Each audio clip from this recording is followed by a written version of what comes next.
Troy, now that Demaryius Thomas is signed, what is the main concern, if there is a concern, for the Broncos heading into training camp?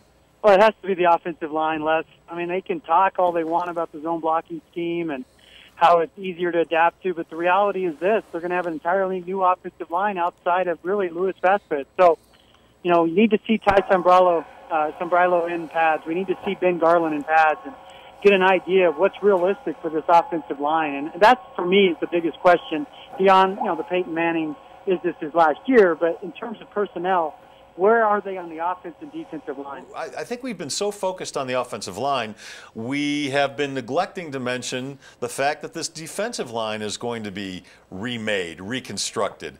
They were really good at stopping the run last year. Do the Broncos defensive coaches, and along with Gary Kubiak, feel that they will be just as good a run-stuffing defense, or is there worry about the defensive line as well? I don't see any way that they'll stop the run the way they did last year, because the whole scheme was designed to stop the run. They set a franchise record for fewest yards allowed per game on the ground. I mean, led by Terrence Knighton, and frankly, it was a function of the way they played.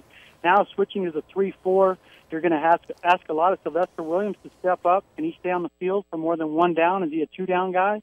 Darius Kilgo, that draft choice, is he going to be able to step in?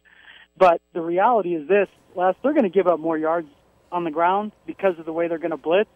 I think fans would gladly give up more yards on the ground if it leads to more turnovers because of blitzing. The fact that they stopped the run was great, but it didn't come with anything on the backside. It just meant they were vanilla, and they stopped the run because they didn't intercept enough passes.